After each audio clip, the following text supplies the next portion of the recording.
start recording. And Ina and Brian, if you could take care of any new entrants that come in, please. Okay, so we'll start. So first of all, I'd like to welcome everyone here today, our chefs and our audience, and I want to thank you all for being here today. I think we've got a lot of reasons to celebrate.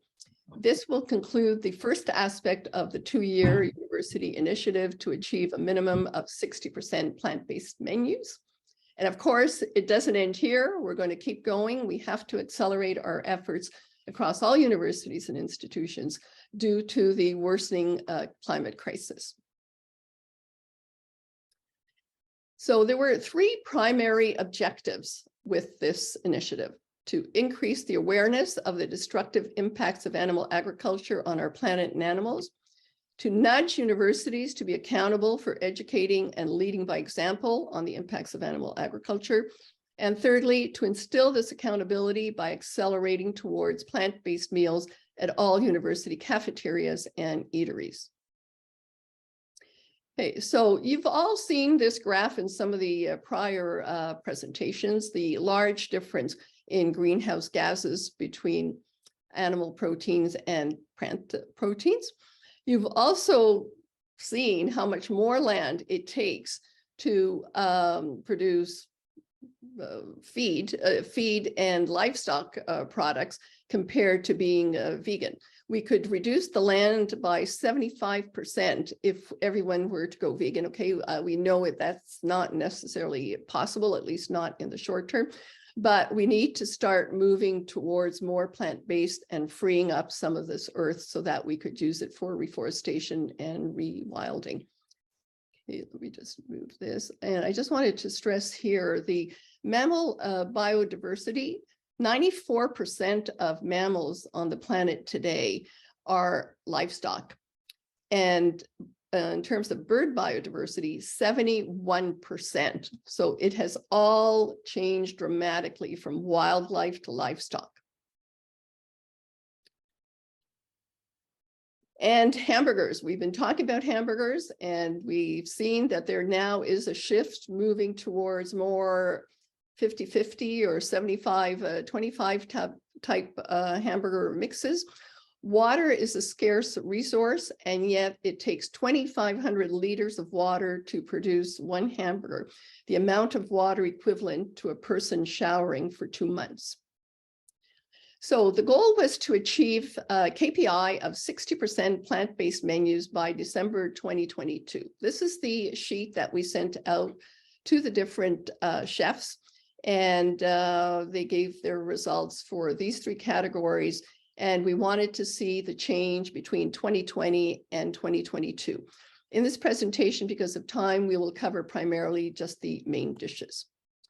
These were the chefs that were involved in this project. David Spite was the first one, December 2020. And David, I don't think we would have been here today if it weren't for you, your encouragement, and just your knowledge, and just an overall easy person to provide advice and so on. So thank you, David. That was extremely instrumental and helpful. We had Vijay from Guelph, Gordon from McMaster, Tony from Victoria, Colin from Queens, and Colin Porter and Yako from Toronto. Colin is now with University of Western Ontario. And we have Pascal from the University of Montreal. So these were the 7 universities. We had additional people from each of these. We had Professor Yi from Marketing, Nudging, Valerie True from University of Guelph as well. And we have Dr. Jenkins, who's here today as well, Megan Kavanagh, and Holly Cecil, who was also a very instrumental person in the success at University of Victoria. We had other universities, supporting universities. They didn't present, but they did provide results, and they did partake in the brainstorming session that we had on June 8th of this year. So that was Concordia, McGill, Dalhousie, and York University. We also had 5 other organizations: the Better Food Foundation, Dr. Marcos Ringman, Gerard Bishop, HSI Canada, and the Physicians Committee for Responsible Medicine. So it took a lot of people, a lot of effort to work this project through over the last 2 years. So the questions we'll be asking our chefs are the following. What % of menus were plant-based in December 2020, and what % are they now in November? What has been the reaction from students, and what were the key success factors and challenges in terms of increasing plant-based meals? And what advice or recommendations would you give other chefs to succeed and accelerate their transition? So we'll start with the main dishes here, and we'll go in order of the graphs so that it'll be easier to follow. Okay, so this is the first graph here. So these are the 7 participating university results. We only have 3, as I mentioned, because Gordon is not here today. And we'll start with the topmost and go down. Now, the first thing I want to say is that every university improved. Even if we don't achieve the 60%, we've had quite a bit of improvement in terms of the stats. And we've gone as low as 28%. So let's start with you, Tony from UVic. So could you go through the questions? I'll repeat them again. So we have the percentages here. If you can talk to the percentage of meat, and what has been the reaction from students, and what were the key success factors and challenges in terms of getting to this statistic? So let's open it up to you, please, Tony, if you can comment on that. Maybe you're on mute. Tony's on mute. Tony, can you unmute yourself? Yeah. Can you hear me now? Sorry about that. No, no problem. Thank you. So yeah, we're at about 72% of protein meats as opposed to our vegetarian vegan options. It was an upwards battle just trying to get everything into our menus to try and switch it over and have more success with more vegetarians. What our biggest success for us right now is the fact is that we've opened up a new building with the greens as our first kiosk that you walk into. So the greens is 100% vegan. The other options we have across the areas, we have our shawarma that's about 60% vegan, and then we go down for our grills a little bit less. Pizzas, there's always a vegan option there, and then our deli, same thing, and then we go into our stir fry. We do our own sauces there, so all our sauces are 100% vegan. For the stir fry, so it's really easy for us to change over our options to more vegan options. We've also added a meatless Monday, which was actually, still is. It's a bit of a challenge for us right now. We're basically getting a lot of negative feedback from our students because we do have the Greens plant-based station. And what's happening is the meat eaters basically are very upset that they're getting the meatless Mondays kind of forced down on them. What else we did is we've added vegan options to our outlets so that there is still more options there that are not available during the rest of the week. Yeah, I think that was all I had. Did I miss something? I'll just move to the vegan page here to show UVic. So UVic, you went up 18% in terms of vegan. This is just vegan. We're showing a vegetarian in yellow and a vegan in green here. Yeah. But this statistic is only for vegan. So you're up 18%. So that's excellent. I think the opposition. So I have to attribute that mainly for our new building. Okay. Yeah. Okay. So these stats are specific to that new building and not necessarily the whole university. Is that correct? Yeah. And also we had the modular dining last year. So once again, we had a strong vegan population. So we actually did a lot of increases during that time too. Okay. Okay. So that's anyway, that's extremely impressive. I mean, I find the fact that you dropped here from 72% to 59%. When we first spoke a couple of years ago, I was a bit nervous, but I was really happy. I know we haven't achieved the 60% plant-based, but again, I'm very proud of that. I'm proud of everything that you and the team have done at UVic. So thank you. Thank you for that. Okay, so we'll move to David Spite from UBC, please.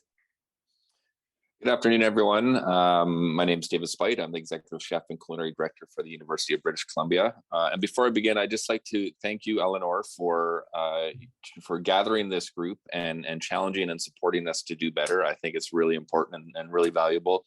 And I'd also like to thank all the other chefs on this call for making the positive change across Canada. It is really inspirational to see what's happening at our university, but it gets multiplied out when you know what's happening at other universities across the country. So really, really great work, everybody. So for UBC, I started here in 2014. And when I started, I don't even think we counted or tracked our vegan offerings. And if I had to put a guess, I'd say it was probably around 15 to 20%. So we've been trying to increase that ever since. So in December of 2022, so the numbers that you see on the graph are university-wide, but I'm going to talk specifically about our residence dining areas because they're our largest areas and, in my opinion, our biggest opportunity to make change as they are predominantly first-year university students.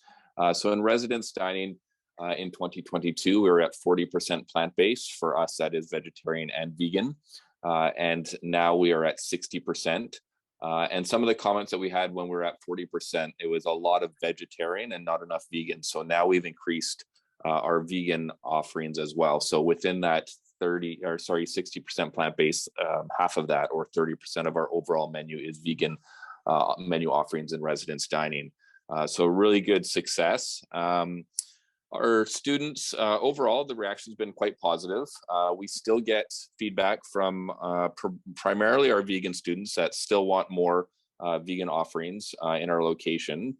However, for the first time, we are now hearing meat eaters saying that they want more meat.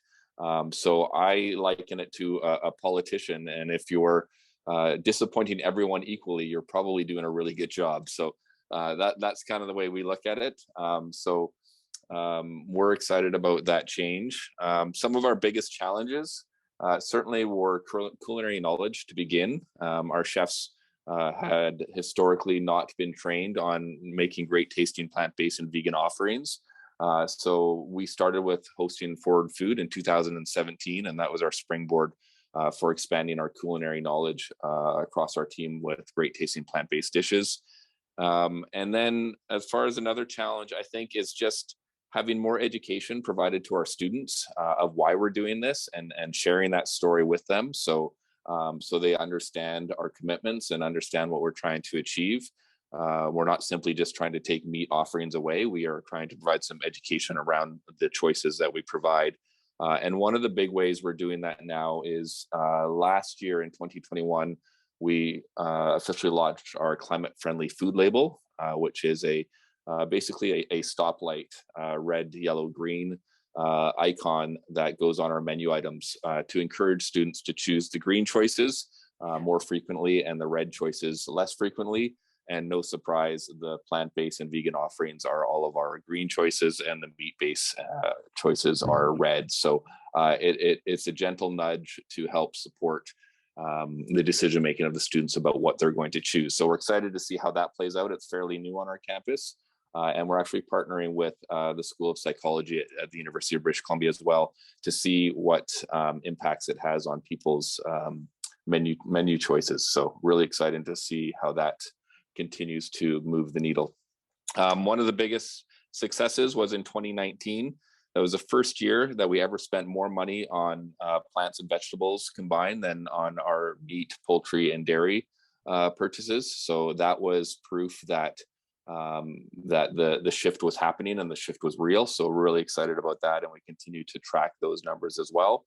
And then the last one, I would say that there is a growing awareness of food-related GHG emissions on our campus, specifically for sure with UBC sustainability. They are understanding the importance of the food that we purchase and offer to our campus, as well as food waste as well. So one of the great things about food waste awareness is if you change your inputs, i.e. buying more plants over animal proteins to begin with, the effects of the food waste on their other end also becomes a more positive outcome as well. So really excited about that. So lots of great things happening at this university. Thank you very much. I'm just going to put on the vegetarian vegan page as well, please, Dave, because I wanted to show what you've done there. So your vegan piece has gone up by 10%. And as you were saying, you know, you do have the vegetarian pretty much equal to the vegan, but both of them have gone up 10% each. So that's excellent. So thank you for all the things you've done, and those food labels. I think, you know, for the other universities that we have here on the panel or perhaps in the audience, I think that's a really good nudge, and you've seen that it has worked. So why not use that? Okay, thank you, David. Really very, very inspirational. I know you've been working very hard. I've known you for the 2 years, and it's just been a pleasure working with you. Okay, University of Montreal. So again, this is the meat piece. So you were at 53%. You're now at 47%, a decrease of 6% over the 2 years. Could you perhaps talk about that, Pascal, please?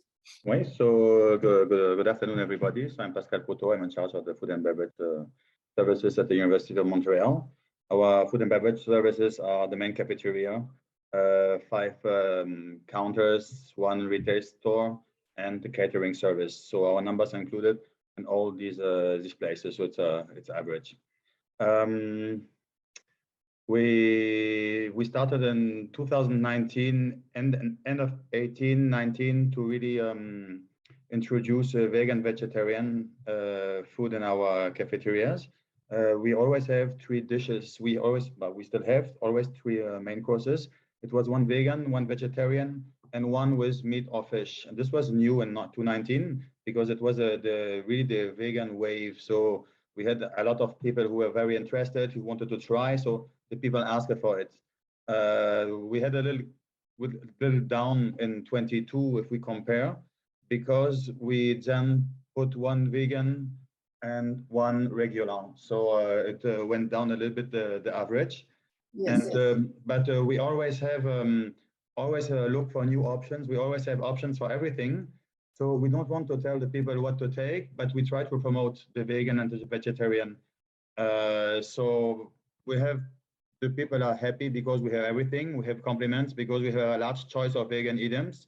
No complaints because we have the other options. One problem for the moment, certainly the same for many of you, is the lack of staff. We have no staff, so we cannot do the salad bar, for example, which is a big hit for the vegan or vegetarian people, because you have a big choice of products, plant-based products. So we hope to start in January again. What our successes? We have different points where we grow our urban agriculture, and we use more and more our own products that we produce for food, and especially now for drinks. We do our own beer. So for the vegan, there's a bit of honey inside, but our bees are very well treated, so they're happy. And then we do a lot of kombuchas also with a small Montreal company, with our hibiscus. We planted ginger, we had melis, lavender. So we grow more and more to introduce our agriculture in our food services. Okay. I hope I answered all the questions. Yeah, well, no, thank you. That was a very, very full answer. So thank you for going through all that detail. And we hope you can recuperate, something that, where is it? Going too far back. Yeah, to recuperate some of the 3% here. Yeah. We have a new ideas to promote, and I think that we will have a lot of success for the next results of next year. Okay, thank you very much. Again, very inspirational, Pascal. My pleasure. Okay, so Queens, we have Colin Johnson here with us. Colin, Yep. please. Hi, good afternoon, everyone. So the data we compiled was on our 3 dining halls. We have 4,800 students on the meal plan here, so it's spread out over 3 dining halls. 2022, we had 43% vegan and 7% vegetarian with 50% animal-based, whereas in 2020, we had 33% vegan, 16% vegetarian, and 51% animal-based. Something we've been doing at Queens for a number of years is we always have, if we have a meat entree or a meat stir fry, we always have a plant-based with it. So that's why we're kind of, you've seen, we're about 50-50 all the way through. That's something we've been continuing with. Also in the data, we didn't include deli or pizza station. So that may skew the results a little bit. So we are seeing, an increased interest in plant-based. Does that necessarily translate to demand? That's, it's still a work in progress. We're a very small, like active vegan population here, but again, very vocal. But we are seeing more and more students, experimenting. They may still eat meat, but they're eating more plant-based as well, which is encouraging to see. I lost my place. Oh, so I was just going to share an example of something that I found interesting. We've done this the last couple of years as a Diwali in the dining hall, celebration for Diwali, and it's all plant-based. Yet to hear any negative feedback from it. So it shows you that it can be done. So I thought that was just worthy of sharing that. Yeah, that's excellent. So Advantage of those types of opportunities. yeah, because we always do it and we're thinking, oh, we're going to get some negative feedback, and we didn't. So we got a lot of positive feedback. So that was great. Yeah. Well, sometimes we can't get always positive feedback. I mean, we know we're working out there as well with other institutions. I mean, you do get a lot of pushback, but we have to look at the future, and I'll talk a little bit about that towards the end. And that's why, as you said as well, that the education piece is so important, especially for students, because they're the most at risk for this. So, okay. So some not necessarily negative, but we do some plant forward recipes. So small portion of meat with a large portion of legumes. Sometimes the students are like, they feel, where's my meat? So that's just a little bit of a learning curve there too. So you're trying to be plant-based, but with a little bit of meat, that sometimes doesn't work. Education, I think. Yeah. So some advice and recommendations when offering animal-based entree, we always make sure to have a plant-based available alongside it. So this allows students to choose, and they don't feel pressured into it. Yes. I think that's very important. Also, label as plant-based and not vegan. For whatever reason, vegan has a bit of a negative connotation to it.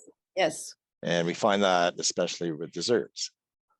So another thing I've been doing, and we do little pop-ups in the dining hall. And if I do a pop-up, I've been trying to do it plant-based. So I'll do a vegan dessert, because that's one thing we hear is they're always looking for more vegan desserts. So when you do it, you get a really good feedback from it, from especially the vegans, but everyone in general really loves it too. So good win there.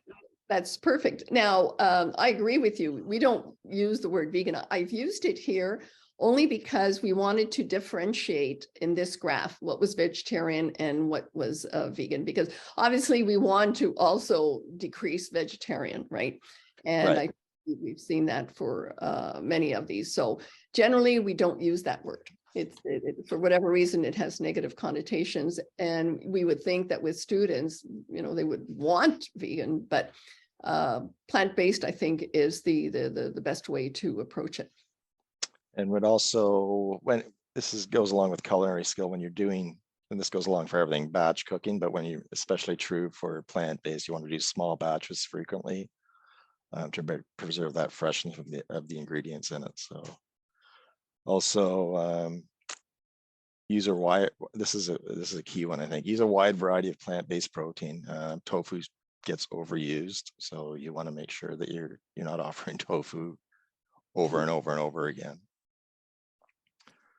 Provide in-house training. I think one of the other chefs mentioned this with Forward Food, that it's key to have your culinary staff, embrace the plant-based. So they need the skills to do that. So that training was excellent. And we're hoping to have another session at some time in the next few years. Ooh, sooner. Yeah, hope sooner. Yeah, I try not to overpromise, right? No, but we don't have that many years. No, true that. So here's another key one is keep trying, right? Just keep going with it. You'll find successes. Some things will work and some won't. So just keep going, moving forward. Okay, very mentioned, practical. and then I mentioned one more thing. I kind of hinted at it, but when you're doing dining hall events or anything, and even you do it in smaller functions too, is try to make them plant-based. I'm learning a lot from it. I've been around a long time, but there's always something to learn. So it's a good way to get out of your comfort zone. So the fourth part on greenhouse gas emissions, yeah, absolutely. We have an exciting new program called Cool Foods that we're piloting as with partnership with Aramark. So we're partnered with the World Resource Institute to participate in Cool Foods meal program. This started in the States, but a few schools in Canada have been piloted to run this project, and Queen's being one of them. So a selection of our recipes, about 250 have been analyzed so far for the World Resource Institute, and they're measuring greenhouse gas emissions and land use on that. So meals must also meet a nutritional safeguard to be classified as a cool food.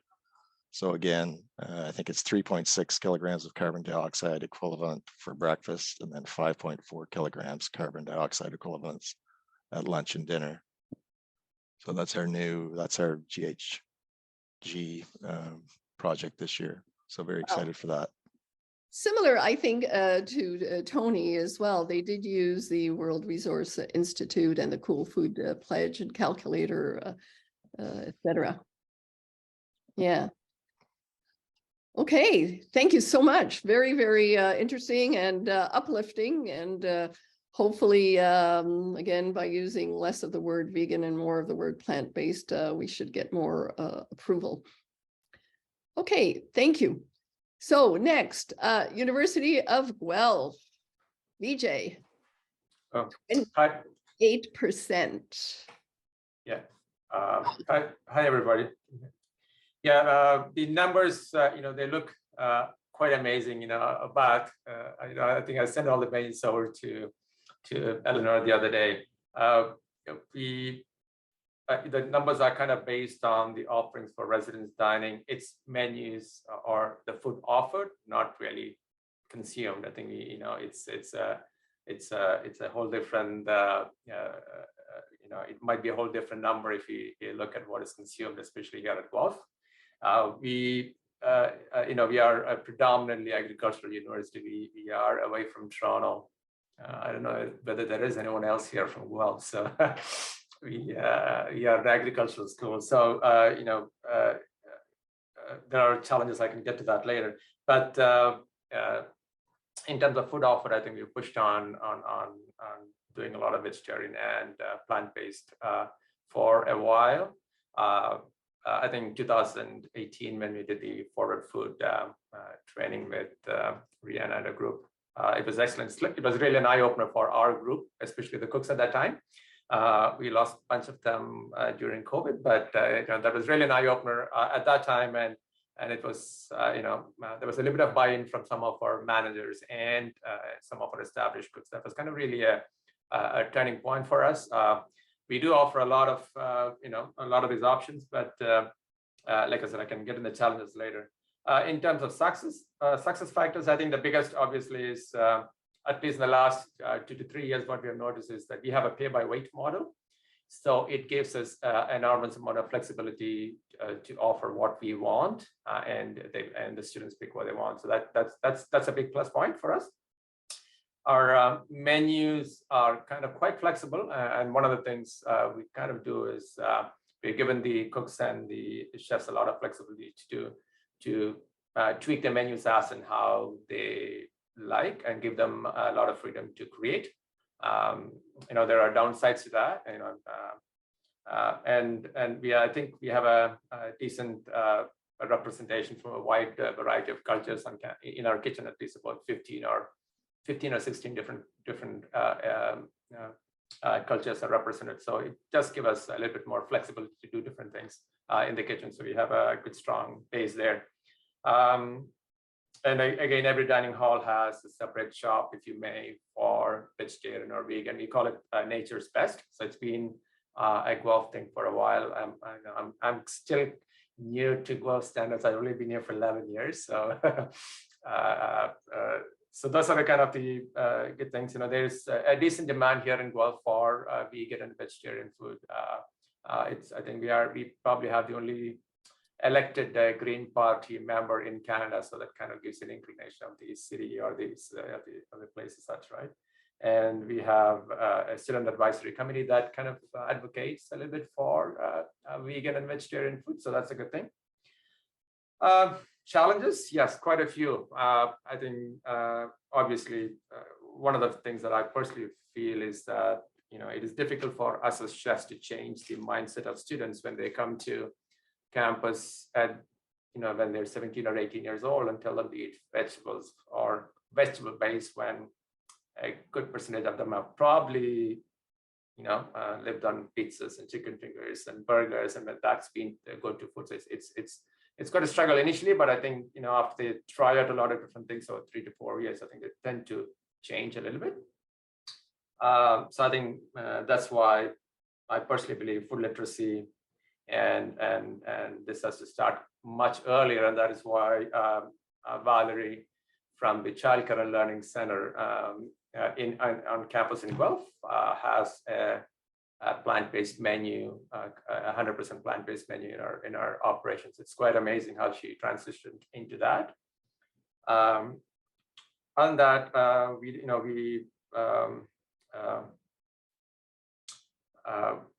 couple of other things, the challenges in terms of, is where we are located. We are in the growing area. We are a big agricultural school. I tried to do a little bit of reading into it. I think the Ontario Agricultural College and has about 4 institutes just devoted to animal husbandry, and probably 2 departments just devoted to that. So it's well over 50% of our funding comes for animal research. So in terms of our marketing and our messaging as a department, we have to be very conscious and very careful as to what we say on campus.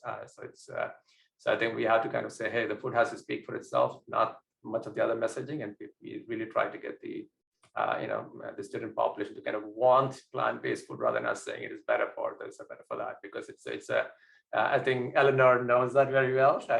So it's a very critical, it's a very, very, very, very political issue here as well.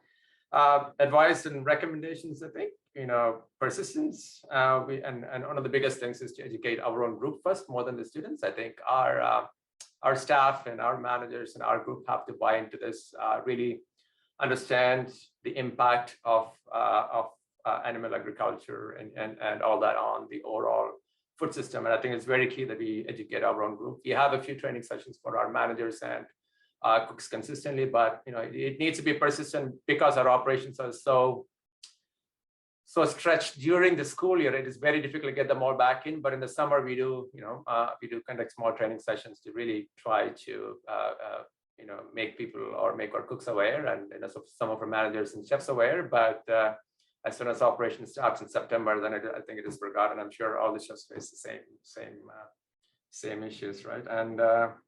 And yeah, educating students. I think it is a university. There's enough information out there. I think lots of times you feel people take information what they like, and what they don't like is not really something that anybody wants to look into. So hopefully those things, it becomes more mainstream, and if it becomes more in your face, I think this switch should be much more easier. And the awareness of the greenhouse gas emissions, yes, I'm sure with the amount of information out there, there's lots of information out. And like David mentioned, we are trying to get some kind of an information package done by next year in March for the Sustainability Week. And we are also trying to get some comparisons between the overall amount of meat purchased and vegetable-based purchasing and meat-based purchasing. I think it also, and we hope to give at least the first semester's comparison to forward food. Hopefully by December, we have a person now who can spare some time to do those. So those are the things that we're doing here at Wolf. But like I said, we have merely scratched the surface. There's a lot more to do. So. Well, I have to congratulate you being an animal agricultural college to have come up to these type of scores, honestly.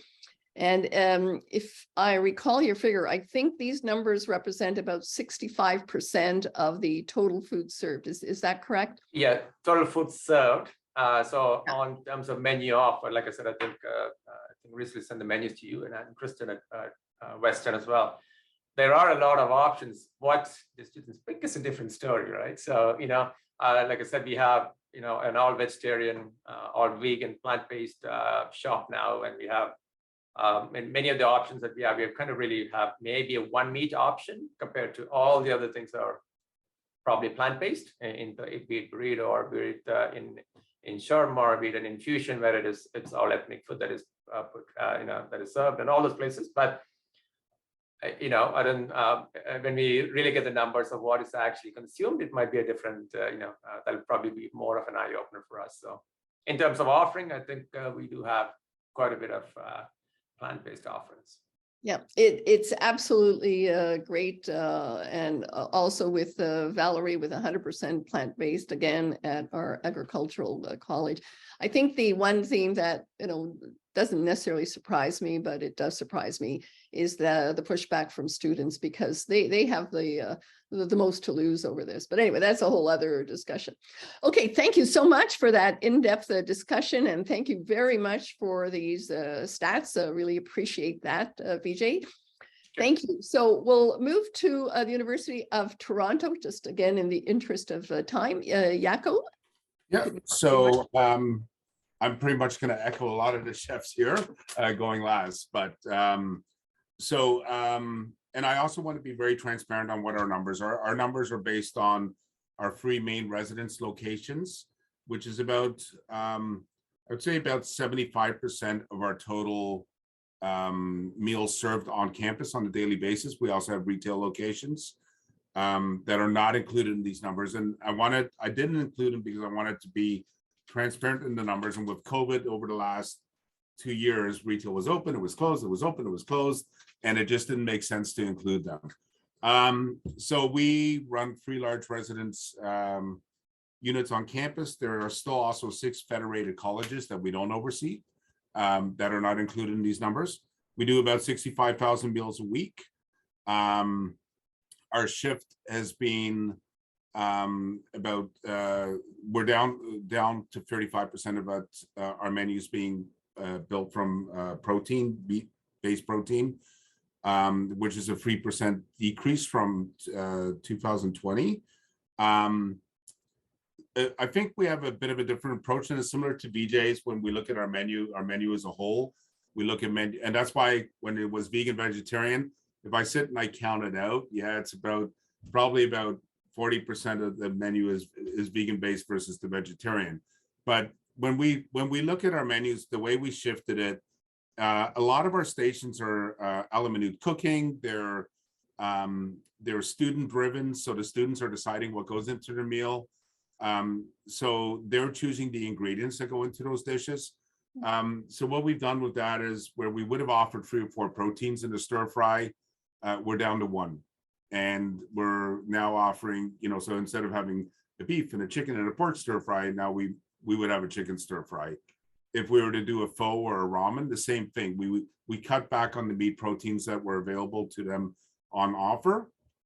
And we did that across the board. We did that on our, we did a burrito station or a poke bowl or anything along that line. We cut the proteins back and bumped them up with plant-based proteins and more vegetables and such. The other shifts that we've done is you know, when we're doing royales or such, we're using just egg. We're not using a full egg anymore. We've defaulted to a plant-based mayo. We're not charging for plant-based milks. We have our default burger, which is out the gate. That is our burger. We don't ask you if you want to. We do offer a halal beef burger because we do need to have that available. But our default burger is out the gate, is the burger that's on offer. Sorry, is that 70-30? Yeah, Jaco? 70-30. So Okay. it's 70 beef, 30 portobello. And I know some of them out there are 50-50 with the pea protein and such. And we're still exploring some of that. The other big shift that we did is we eliminated a lot of hoof type proteins off the menu. So there's less beef, less pork, less lamb. We shifted to more chicken. We've shifted a little bit more into more fish offerings. The other thing that we've done is anything that's stew based. You know, it used to be beef stew. Now it's beef and vegetable stew. So it's a good 50-50 split. And we're noticing that, you know, the students aren't commenting on that. So it's not like, where's the beef, right? So there's a win there for sure. There is a lot of education around us talking about plant-based foods and the benefits of plant-based foods. And we utilize that through our dietitian, who does a lot of work with student groups and Instagram and such, just talking about the benefits of plant-based foods. And we do a lot of cultural foods. So when we're doing that, there's a lot of, you know, there's a lot of legumes and there's a lot of, you know, soy-based proteins and such through some of those foods. So it automatically, there's a natural shift just to move those foods into plant-based foods.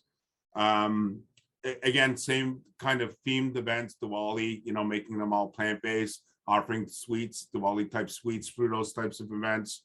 When we do full events like maybe a Thanksgiving or a festive event, we're offsetting that with our plant-based events. If we're doing a themed night, there's always a plant-based offering that offsets the protein offering.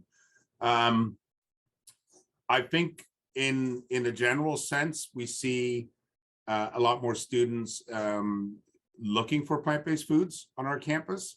Our big focus this year is to work on our retail program. We've been lucky enough to partner and to commit to another pledge with Forward Food. So this is our second pledge. And they were on campus with us in August, spending a couple days. We're able to push close to 30 staff through that training program, which was awesome. So I hope Rihanna's here and would like to thank her for that. And it just got everybody excited again about, you know, rethinking how we're doing food. So January, our big push for January is to remodify our retail program, introduce at least 2 to 3 more plant-based options at each location. Retail is very much, you know, you got a burger concept or a tortilla concept or a ramen concept. So now it's building those menus up and growing those menus to offer more plant-based foods. So so a lot of shift, you know, in the last 2 years, a lot of work.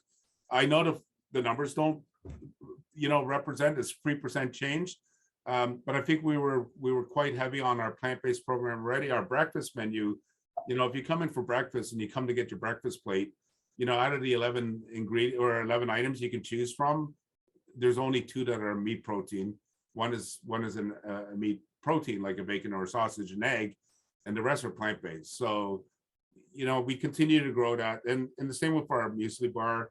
It's fully plant-based. So there's a morning muesli bar, there's fruit bars, there's salad bars. So a lot of offerings in that sense. That's about where we're at with our program.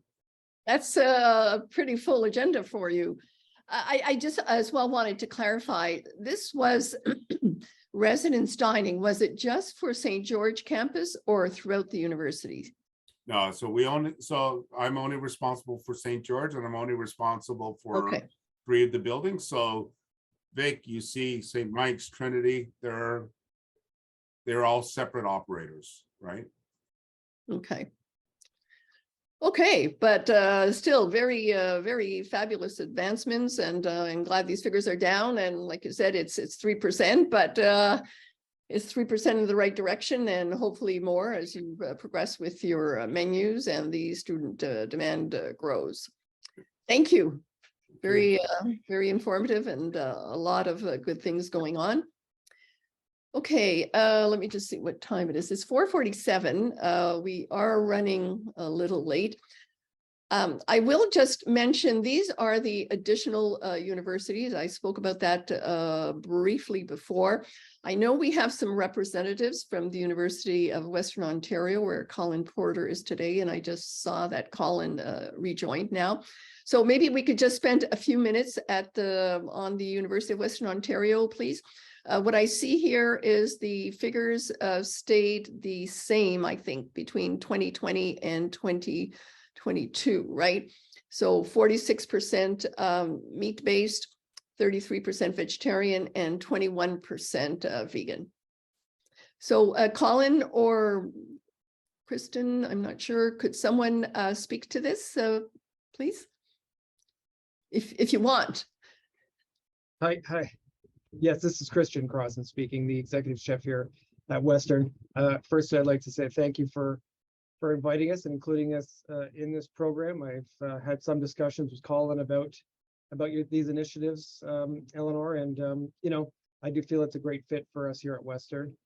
And I think it's an initiative that we've taken on independently for some time. Certainly, we've seen the trends, and we feel the responsibility to offer more sustainable you know, product or offerings to our students, and the students are making that demand as well. So you know, through some initiatives like forward food training with our unit chefs, personally going to the CIA for their global plant forward you know, culinary conference. I think we have a good footing when it comes to offering a you know, product that is interesting to students who are plant-based themselves and those who are, you know, sort of flexitarian, as they say.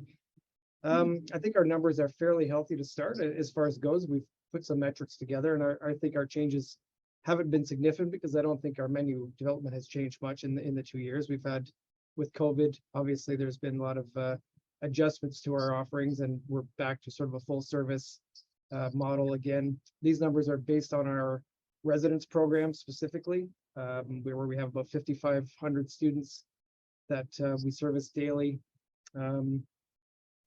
You know, our fuller program, which would include our campus program and our catering program, also have, you know, I think a fairly robust offerings, but obviously there's room for improvement. And it is, like I say, it is an initiative that we have taken on independently, and I think Anne or Carrie certainly could speak to that, and Colin as well, who's sort of newly running our team here. If I can just add to that just briefly, I think the numbers that you're looking at right now, this is Anne from Western University, I should just say. The numbers that you're looking at reflect our 3-week menu rotation.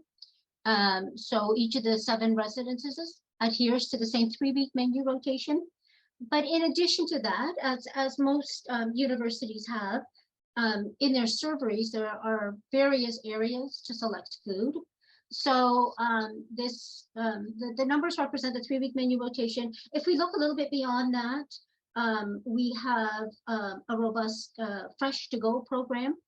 And out of necessity during COVID, we did create a lot of different to go items. One of them was a whole line of Nourish bowls.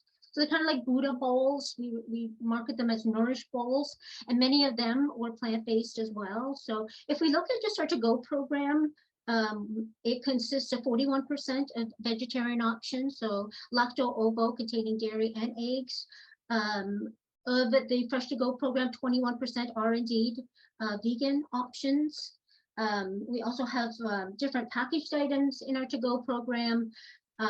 In our deli area, we try to promote some of the vegan options that are available there, from vegan cheeses, vegan deli meat, vegan mayonnaise, breads, and of course, a lot of veggies. The salad bar as well, we focus on a lot of legumes, dried peas, beans, and lentils. So we try to incentivize students to select minimally processed foods. Legumes are found in various areas throughout the servery. We also have been great supporters of the Sweets from the Earth, the line of desserts that offer some lovely muffins, bars, cookies, and squares. We also offer a lot of non-dairy beverages and yogurts and cheeses, oat milk, soy milk, almond milk, Yoso yogurt, some Daya cheese. And there is a good healthy variety of plant-based options. We also offer a lot of interactive cooking stations as well. As you can imagine, the Mexican interactive really just organically lends itself to a lot of vegan options, black beans, pinto beans, a lot of veggies, guacamole. The students are very receptive to that. They love that. Pasta bars, stir fry bars, noodle bowls as well. And at the same time, we do work closely with other departments on campus, Western's Vegan Society, Enviro Western, and then the Office of Sustainability. So we just wanted to add that. Well, thank you. Thank you for that. Yeah, I will try to probably integrate more universities as we go through into the program. These were the ones that volunteered. So if University of Western Ontario wants to kind of grow with the core team, certainly welcome to do so. As I said, there's interest among other universities, and we certainly want to make the movement bigger across Canada. So yeah, maybe we could speak at some time, Anne. Thank you for your summary. You're very welcome. Okay, so but just looking across these 6 or 7, as I said, we don't have the 7th here. So the lowest percentage for meat was 28%. So that seems to be our best score there, a score to beat. And the best for vegan, not just vegetarian, but vegan, is 58%. And that all belongs to the University of Guelph. So thank you all for all these successes. I think that was great. We're going to move through just a few more slides here. I'm not going to go through the side dishes. Okay. So we can always do more, right? And we need to do more. We really are at the end of what the earth can stand in terms of more destruction by animal agriculture. So the challenge is for 2023 is to convert at least 50% of what you have for vegetarian to vegan, surpass the current highest score for vegan, which is 58%, and surpass the current lowest percentage for meat, which is meat and fish, at 28%. If you can get 2 out of 3, that would be a success. Now, what the suggestion would be, strategies for acceleration. We didn't speak, I didn't hear too much, I did hear some, but not a lot of it, in terms of the default plant-based approach. You know, the city of New York has launched default veg in all its hospitals with a great deal of success. I think 95% of the meals stayed as the default, the vegan default. And it was so successful that they're now moving it also to the dinner menus. So if you want success, this has been proven, okay, big time. I mean, New York City hospitals, and as I said, expansion to jails and shelters. The others are those easy conversions from vegetarian to vegan. Let's eliminate vegetarian. Vegetarian does not have to exist, right?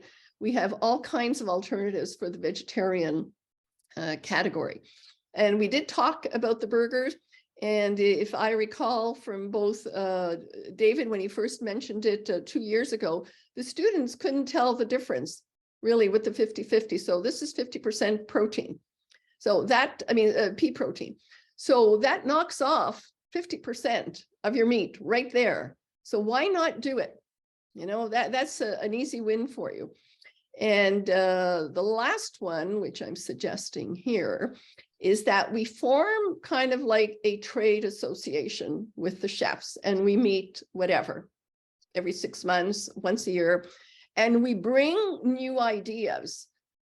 Trusted suppliers, for example, you know, Centennial Foods is the one in in BC for the 50-50. Somebody else was interested in them. They wrote to me. I checked with David and I gave them that. So there's, a transfer of information sharing, and that could really help our cause. So if you're interested, I can set up this association and we can meet every 6 months or a year if you want.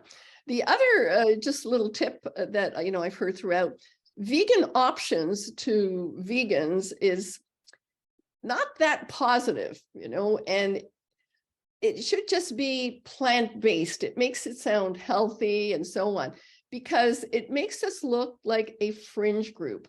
And students don't want to be a fringe group, right? They want to be part of the society at universities.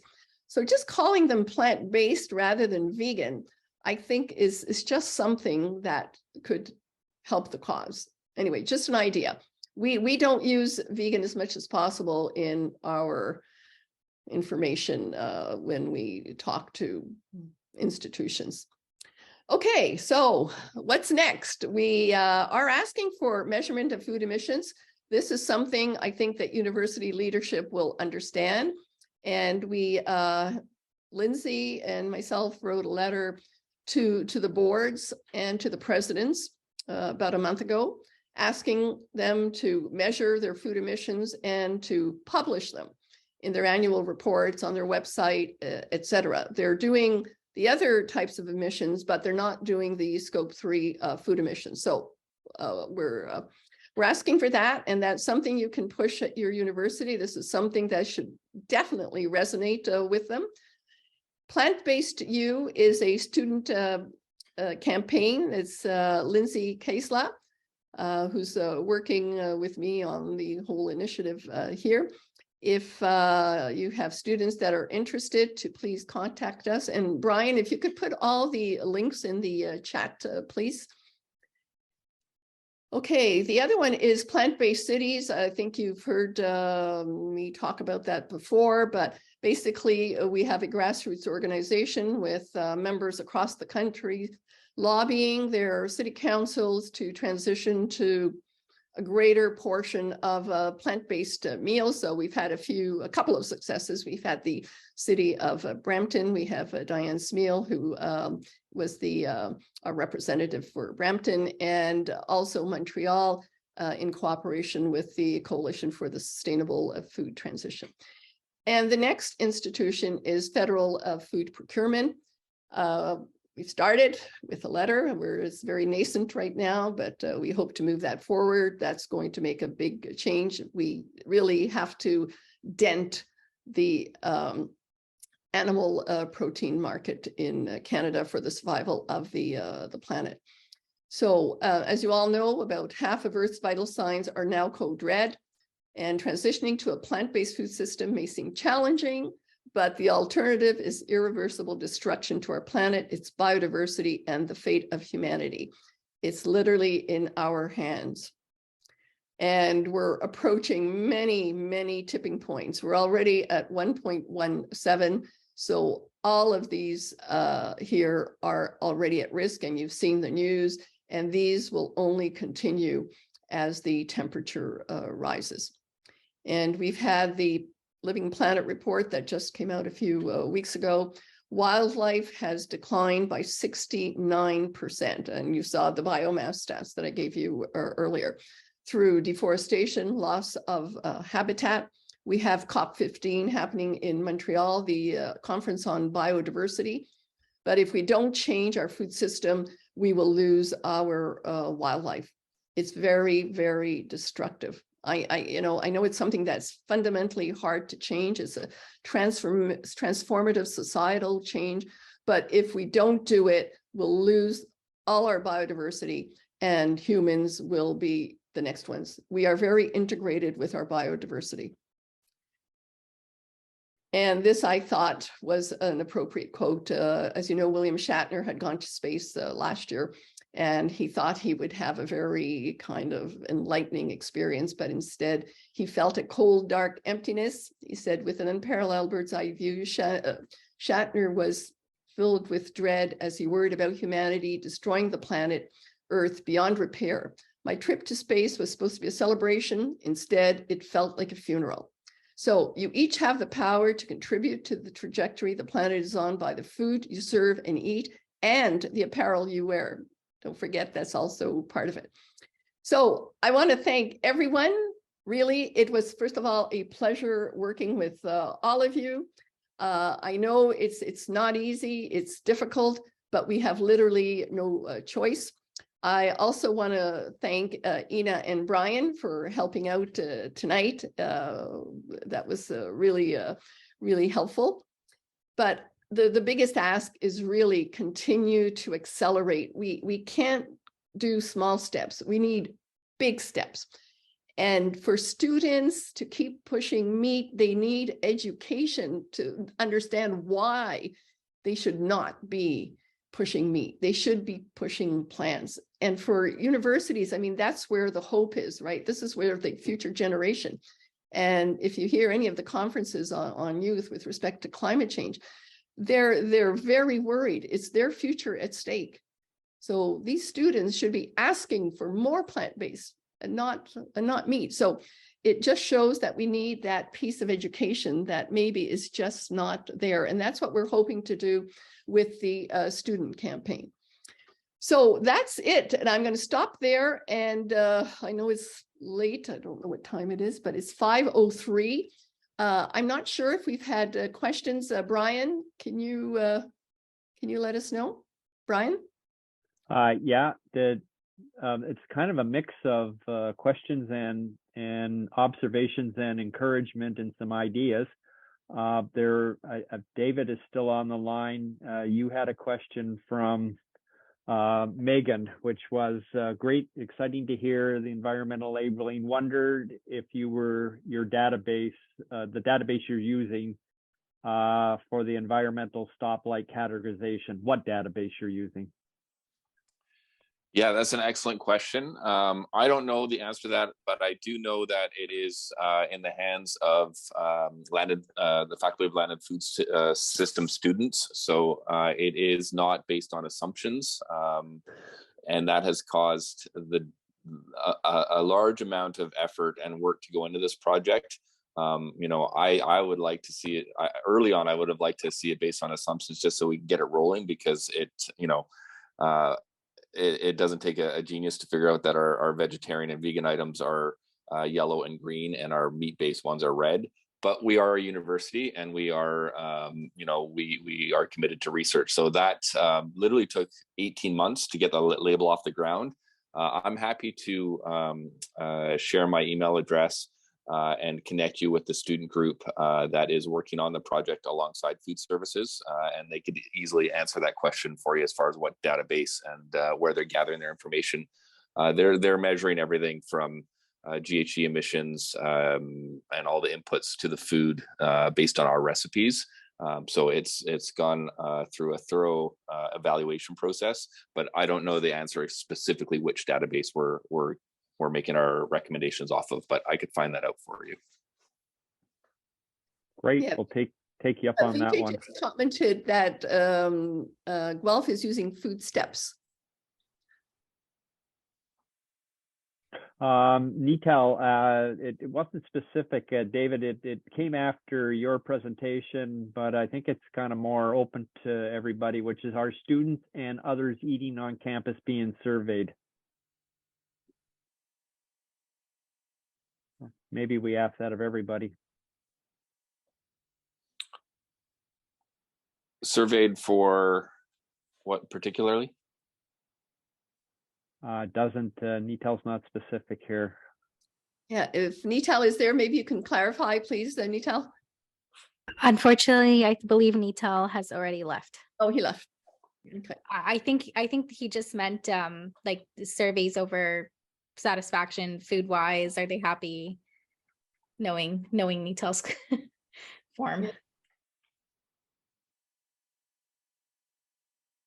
And those I would say are the kind of two sets of big questions.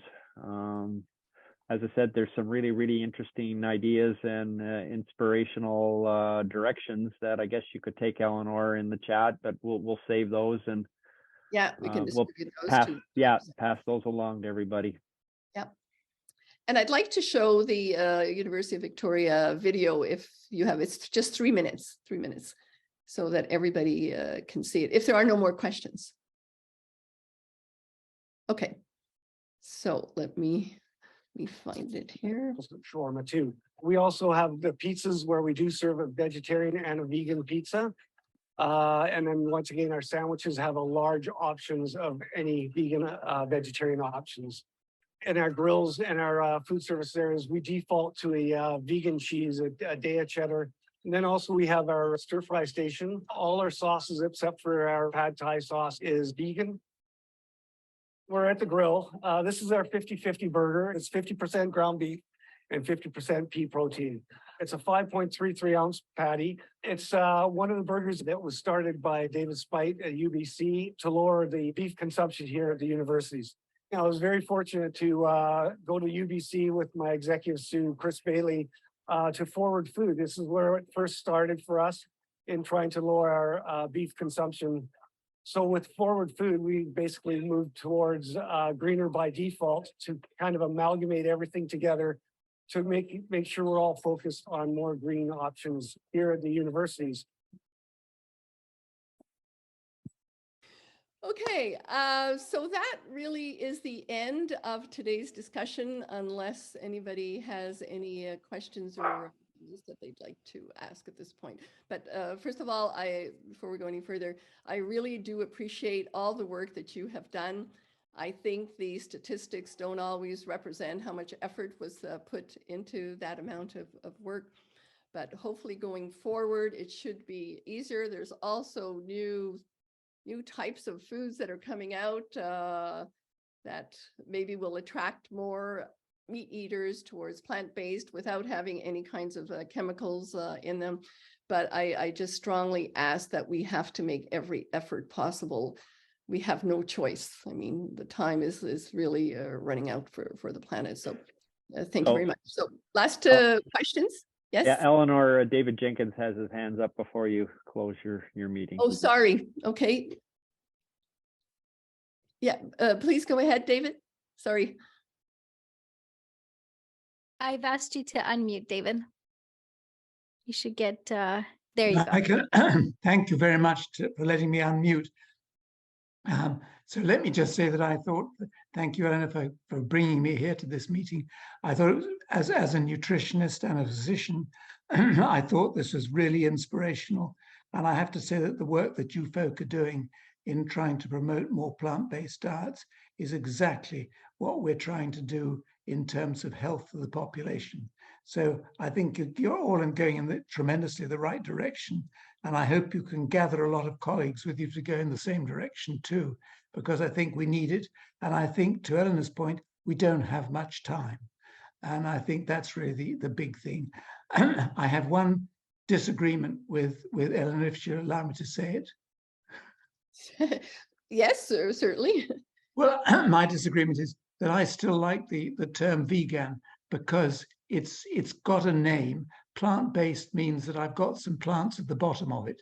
It doesn't mean to say that I'm eating things that are. I've got a beef steak on some salad. That's plant-based. So I think one has to be careful, and I do think that the public have just got. They don't like the term vegan. They don't like not having their beef, but I mean, where's the beef is the expression, isn't it? So I think that still keep the term vegan. It's very descriptive, and we may have to rattle the cages of some of the people who don't like it. But after a little while, a little rattling, I think you'll find it could pass. But look, I'm not going to get in the way. If Eleanor thinks plant-based is the way to go, I'll go with it. But I just to say that in the clinic, that's what we advise. And the students that I teach at university, when they go to the cafeteria, if they see vegan, they know what you're giving them. So thank you all for this. I think it was tremendous, and congratulations. And if I can help in any way, please let me know. Could you just maybe let the other chefs know your background, please, David, because they may not know you? Well, my background is I'm a professor of nutritional science and a professor of medicine at the University of Toronto. I've worked in the dietary and nutrition health area for longer than I think you even want to know. So and I've been coming across these same problems, and we've tried to fight these same problems for many, many years. And I must say that this is the first time I've seen a big change. It's needed quickly, but I think you folk are capable of making big changes, and it's tremendous. I have to say to VA that my two daughters went to Guelph. So, and they're vegan, so perhaps that helped the population. Thank you, David. So Were there any there's other questions? no more questions. Nope, no more questions. Okay. So again, thank you very much. And if you are interested in a challenge for next year, any of those three or all three of them, let me know. I'd be honored to work with you again and try to move those stats forward. So let me know. Thank you all so much. It was really always a pleasure to have worked with you, and I'm very proud of the results that you've achieved. So Thank you. Bye-bye. Have a nice evening. Thank you. Yeah. Thank you.